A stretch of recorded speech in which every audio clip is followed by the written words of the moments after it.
Hello friends, welcome to MG classes by Vikas sir. जिसमें हम लोग आज पढ़ेंगे भूगोल में क्लास 6 का दूसरा चैप्टर ग्लोब, अक्षांश एवं देशांतर। इससे पहले हम लोग सौरमंडल में पृथ्वी पढ़े थे। वो पहला चैप्टर था एनसीईआरटी क्लास 6 का। ये दूसरा चैप्टर है। इसमें हम लोग पढ़ेंगे कैसे, जो भी संक्षिप्त में दिया है उसको हम पहले पढ़ेंगे और जो भी बॉक्स में दिया रहेगा उसको लास्ट में भी पढ़ेंगे। लास्ट में भी हम क्वेश्चन पूछेंगे ऑप्शनली, उसको आप कमेंट बॉक्स में कमेंट कीजिएगा, यानी कि आंसर। तो स्टार्ट करते हैं। तो पिछले अध्याय में आप पढ़ चुके हैं कि हमारी पृथ्वी गोलाकार नहीं है। यह उत्तर एवं दक्षिण ध्रुवों पर चपटी तथा मध्य में उभरी हुई है।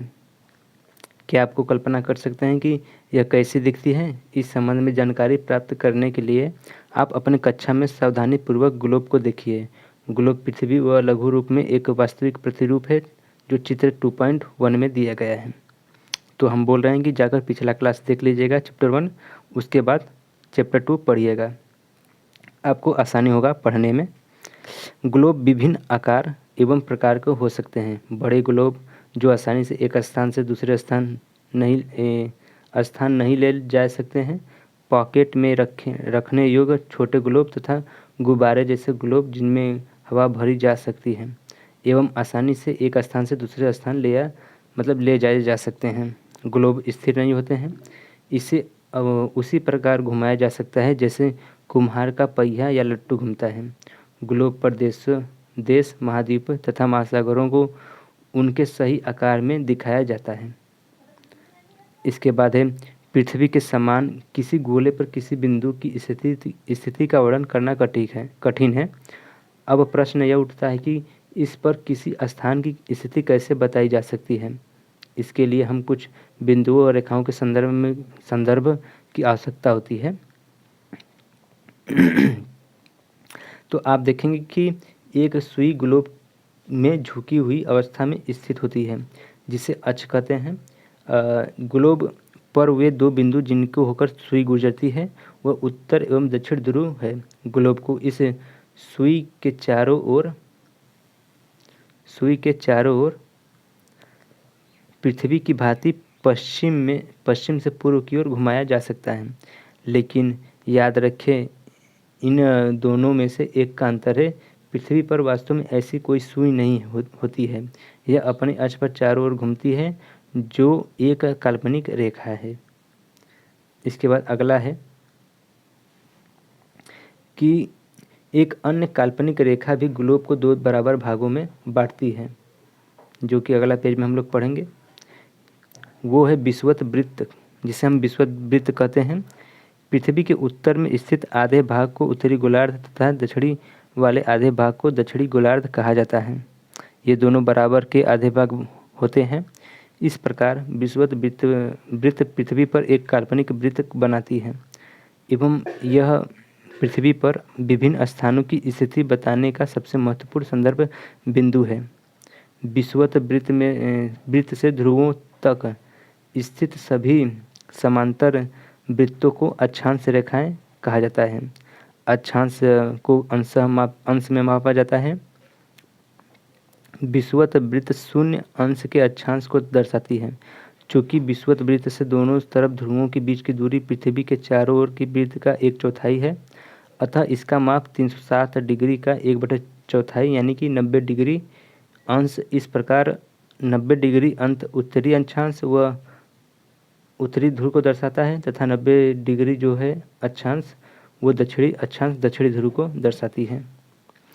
इस प्रकार विषुवत वृत्त के उत्तर की सभी समांतर रेखाओं को उत्तरी अक्षांश कहा जाता है तथा विषुवत वृत्त के दक्षिण स्थित सभी समांतर रेखाओं को दक्षिणी अक्षांश कहा जाता है। इसलिए प्रत्येक अक्षांश के मान के साथ उसकी दिशा यानी उत्तर या दक्षिण को भी लिखा जाता है। सामान्यतः इसे उत्तर या दक्षिण अक्षर से व्यक्त किया जाता है। उदाहरण के लिए महाराष्ट्र में एक चंद्रपुर एवं ब्राज़ील जो दक्षिण अमेरिका महाद्वीप में पड़ता है, वहाँ का बेलो हॉरिज़ॉन्टे दोनों ही एक ही अक्षांश पर 20 डिग्री अंश पर स्थित है, लेकिन चंद्रपुर विषुवत वृत्त से 20 डिग्री उत्तर में है, जबकि बेलो हॉरिजॉन्टल विषुवत वृत्त के 20 अंश दक्षिण में स्थित है। इसलिए हम कह सकते हैं कि चंद्रपुर 20 डिग्री उत्तर अक्षांश पर तथा बेलो जो है हॉरिजेंटो 20 डिग्री दक्षिण अक्षांश पर स्थित है। चित्र 2.2 में यह स्पष्ट है कि जैसे जैसे हम विषुवत वृत्त से दूर जाते हैं अक्षांशों का आकार घटता जाता है। इसके बाद हम लोग महत्वपूर्ण अक्षांश समांतर रेखाएं पढ़ लेंगे। तो विषुवत वृत्त जो है वह डिग्री 0 डिग्री, उत्तरी ध्रुव 90 डिग्री उत्तर तथा दक्षिणी ध्रुव 90 डिग्री दक्षिण के अतिरिक्त 4 महत्वपूर्ण अक्षांश रेखाएं भी है। ये हैं उत्तरी गोलार्ध में कर्क रेखा जो 23.5 डिग्री उत्तर में है और दक्षिणी गोलार्ध में मकर रेखा 23.5 डिग्री दक्षिण में। तीसरा है कि विषुवत वृत्त जो 66 डिग्री उत्तर में उत्तर ध्रुव वृत्त तथा चौथा है विषुवत रेखा के 66 डिग्री दक्षिण में दक्षिण ध्रुव वृत्त। पृथ्वी के ताप कटिबंध हम लोग पढ़ लेते हैं। कर्क रेखा एवं मकर रेखा के बीच के सभी अक्षांशों पर सूर्यवर्ष में एक बार दोपहर में सिर के ठीक ऊपर होता है, इसलिए इस क्षेत्र में सबसे अधिक ऊष्मा प्राप्त होती है तथा इसे हम उष्णकटिबंधीय कहा जाता है। कर्क रेखा तथा मकर रेखा के बाद किसी भी अक्षांश पर दोपहर का सूर्य कभी भी सिर के ऊपर नहीं होता है। ध्रुव की तरफ सूर्य का जो किरण होता है वह तिरछी हो जाती है। इस प्रकार उत्तरी गोलार्ध में कर्क रेखा एवं उत्तर ध्रुव वृत्त तथा दक्षिणी गोलार्ध में मकर रेखा एवं दक्षिणी ध्रुव वृत्त के बीच जो वाले क्षेत्र का तापमान मध्यम रहता है, इसलिए हम इसे शीतोष्ण कटिबंध कहा जाता है। उत्तरी गोलार्ध में उत्तर ध्रुव वृत्त एवं उत्तरी ध्रुव तथा दक्षिणी गोलार्ध में दक्षिण ध्रुव वृत्त एवं दक्षिणी ध्रुव के बीच के क्षेत्र में ठंड बहुत होती है, क्योंकि यहाँ सूर्य का जो क्षितिज से ज़्यादा ऊपर नहीं आ पाता है, इसलिए यहाँ शीत कटिबंध कहलाते हैं। अब देशांतर क्या होता है उनको हम समझ लेते हैं।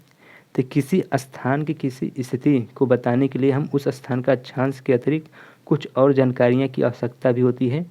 आप देख सकते हैं कि प्रशांत महासागर में स्थित टोंगा द्वीप जो है हिंद महासागर में स्थित मॉरिशस द्वीप एक ही अक्षांश पर है, 20 डिग्री दक्षिण पर स्थित है। उनकी सही स्थिति जानने के लिए यह पता करना होगा कि उत्तर ध्रुव को दक्षिण ध्रुव से जो जोड़ने वाली संदर्भ रेखा से पूर्व या पश्चिम की ओर इन स्थानों की दूरी कितनी है, इन संदर्भ में रेखाओं के देशांतरी या मनोत्तर कहते हैं तथा उनके बीच की दूरी को देशांतर के अंशों में मापा जाता है।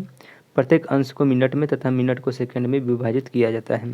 ये अर्धवृत्त है तथा उनके बीच की दूरी ध्रुवों की तरफ बढ़ने पर घटती जाती है और ध्रुवों के पर शून्य हो जाती है। जहाँ भी देशांतरी या मनोत्तर आपस में मिलती हैं वहाँ शून्य हो जाती हैं। अक्षांश रेखाओं में विभिन्न देशांतरी या मनोत्तर की लंबाई समान होती है, इसलिए इन्हें सिर्फ मुख्य संख्याओं में व्यक्त करना कठिन था। तब सभी देशों ने निश्चय किया कि ग्रीनविच, जहाँ ब्रिटिश राजकीय वेधशाला स्थित है, वहाँ से गुजरने वाले यमनोत्तर को पूर्व और पश्चिम की ओर गिनती शुरू की जाएगी। इस यमनोत्तर को प्रमुख यमनोत्तर कहते हैं। इसका मान 0 डिग्री से देशांतर है। यहाँ से हम 180 डिग्री पूर्व या फिर 100 डिग्री पश्चिम तक गणना करते हैं। प्रमुख यमनोत्तर तथा 180 डिग्री यमनोत्तर मिलकर पृथ्वी को 2 समान भागों में पूर्वी गोलार्ध एवं पश्चिमी गोलार्ध में विभाजित करती है, यानी कि विभक्त। इसलिए किसी स्थान के देशांतर के आगे पूर्व के लिए अक्षर पूर्व तथा पश्चिम के लिए अक्षर पर का उपयोग करते हैं। यह जानना रोचक होगा कि 180 डिग्री पूर्व और 180 डिग्री पश्चिम यमनोत्तर पर एक ही रेखा पर स्थित हैं। अब हम ग्लोब पर अक्षांश रेखाओं का एवं देशांतरी यमनोत्तर के द्वारा बनाई गई ग्रिड को देखेंगे। अगर आपको किसी स्थान के अक्षांश एवं देशांतर का सही जानकारी हो तो ग्लोब पर आप उस स्थान का पता आसानी से लगा सकते हैं। उदाहरण के लिए असम में जो धुबरी है वो 26 डिग्री उत्तर अक्षांश एवं 90 डिग्री पूर्व देशांतर पर स्थित है। अब उस बिंदु को देखें जहां यह दोनों रेखाएं एक दूसरे को काटती हैं, वह बिंदु धुबरी के सही स्थिति होगा। इसको समझने के लिए एक कागज के समान दूरी वाली क्षैतिज रेखा ऊर्ध्वाधर रेखा खींचिए। ऊर्ध्वाधर रेखा की संख्या 1, 2, 3, 4 से विभाजित क्षैतिज रेखाओं को क, ख, ग और अंग अक्षरों से व्यक्त करते हैं।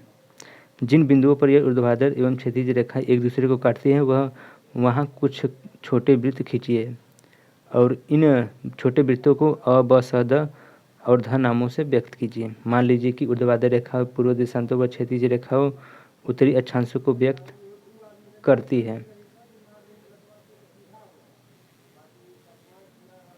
इसके बाद है कि अब आप देखेंगे कि वृत्त अ, ख उत्तरी अक्षांश तथा 1 डिग्री पूर्वी देशांतर पर स्थित है। अन्य वृत्तों में स्थिति ज्ञात कीजिए करें। इसके बाद अगला पॉइंट है कि देशांतर और समय। समय को मापने का सबसे अच्छा साधन है पृथ्वी, चंद्रमा एवं ग्रहों की गति है। सूर्योदय एवं सूर्यास्त प्रतिदिन होता है, अतः स्वाभाविक है कि यह पूरे विश्व में समय निर्धारण का सबसे अच्छा साधन है। स्थानीय समय का अनुमान सूर्य के द्वारा बनने वाली परछाई से लगाया जा सकता है, जो दोपहर की सबसे छोटी एवं सूर्योदय और सूर्यास्त के समय परछाई जो होता है सबसे लंबा होता है। ग्रीनविच पर स्थित प्रमुख यमुनोत्तर पर सूर्य जिस समय आकाश के सबसे ऊंचे बिंदु पर होगा, तो उस समय यमुनोत्तर पर स्थित सभी स्थानों पर दोपहर होगी। चूँकि पृथ्वी पश्चिम से पूर्व की ओर चक्कर लगाती है, अतः वे स्थान जो ग्रीनविच के पूर्व में है उनका समय ग्रीनविच समय के आगे होगा, तथा जो पश्चिम में है उनका समय पीछे होगा। समय के अंतर के दर की गणना निम्नलिखित विधि से की जा सकती है। लगभग 24 घंटे में अपनी कक्ष पर 360 डिग्री घूमती है, अर्थात 1 घंटा में 15 डिग्री व 4 मिनट में 1 डिग्री। इस प्रकार जब हम ग्रीनविच के दोपहर को 12 बजते हैं, तब ग्रीनविच में 15 डिग्री पूर्व का समय होगा। अब 15 गुणे 60 यानी कि 60 मिनट, अर्थात ग्रीनविच के समय के लिए 1 घंटा आगे, अर्थात वहाँ दोपहर के 1 बजा होगा। लेकिन ग्रीनविच से 15 डिग्री पश्चिम का समय ग्रीनविच के लिए 1 घंटा पीछे होगा, यानी वहाँ सुबह के 11 बजे होंगे। इसी प्रकार जब ग्रीनविच पर दोपहर के 12 बजे होंगे, तो उस समय 180 डिग्री पर मध्य रात्रि होगी। किसी भी स्थान पर जब सूर्य आकाश में अपने उच्चतम बिंदु पर होता है, तो दोपहर में उस घड़ी के दिन में करीब 12 बजते हैं। इस प्रकार घड़ी के द्वारा दिखाई गया समय उस स्थान पर स्थानीय समय होता है। मतलब आप देख सकते हैं कि दिए गए देशांतरी यमुनोत्तर पर सभी स्थानों का स्थानीय समय समान होता है। हम मानक समय क्यों मानते हैं, अब ये पॉइंट है। तो अलग अलग यमुनोत्तर पर स्थित स्थानों की स्थानीय समय में अंतर होता है। उदाहरण के लिए बहुत से देशांतरों से होकर गुजरने वाली रेलगाड़ियों के लिए समय सारणी तैयार करना कठिन होगा। भारत में गुजरात से द्वारका तथा असम के डिब्रूगढ़ से स्थानीय समय में लगभग 1 घंटा 45 मिनट का अंतर होगा। इसलिए आवश्यक है कि वह मध्य भाग से होकर गुजरने वाले किसी यमुनोत्तर के स्थानीय समय को देश का मानक समय माना जाए। यमुनोत्तर रेखा का स्थानीय समय को पूरे देश में मानक समय माना जाता है। भारत में 82.5 डिग्री पूर्व को मानक यमुनोत्तर समय माना गया है। इस यमुनोत्तर के स्थानीय जो समय है को पूरे देश में मानक समय माना जाता है। इसे भारतीय मानक समय के रूप में, यानी कि मानक समय के नाम से भी जाना जाता है। कबीर जो भोपाल के निकट एक छोटे से नगर में रहता था, कबीर वह अपने मित्र आलोक से कहता है कि वे लोग आज रात्रि में नहीं सो पाएंगे। आज वो रात्रि में नहीं सो पाएंगे। भारत एवं इंग्लैंड के बीच की एक क्रिकेट मैच लंदन में 2 बजे अपराह्न में शुरू होता है, अर्थात भारत का समानांतर मैच शाम 7:30 बजे से शुरू होगा तथा देर रात्रि में समाप्त होगा। क्या आप जानते हैं कि भारत एवं इंग्लैंड के बीच का समय का अंतर क्या है? तो भारत जो है ग्रीनविच के पूर्व 82.5 डिग्री पूर्व में स्थित है तथा यहाँ का समय ग्रीनविच समय से 5.5 घंटा आगे है। इसलिए जब लंदन में दोपहर 2 बजे होंगे, तो भारत में 7:30 मतलब शाम के 7:30 बजे होंगे। और कुछ देशों में देशांतरी विस्तार अधिक होता है, जिसके कारण वहाँ का एक से अधिक मानक समय अपनाए गए हैं। उदाहरण के लिए रूस में 11 मानक समय को अपनाया गया है और पृथ्वी पे एक घंटे वाले 24 समय क्षेत्रों में बांटा गया है, मतलब 24 टाइम जोन में बांटा गया है। इस प्रकार प्रत्येक समय में 15 डिग्री देशांतर का क्षेत्र को घेरता है। इसके बाद है अभ्यास। तो हम सबसे पहले बॉक्स पढ़ लेते हैं, जो भी बॉक्स में दिया हुआ है पॉइंट।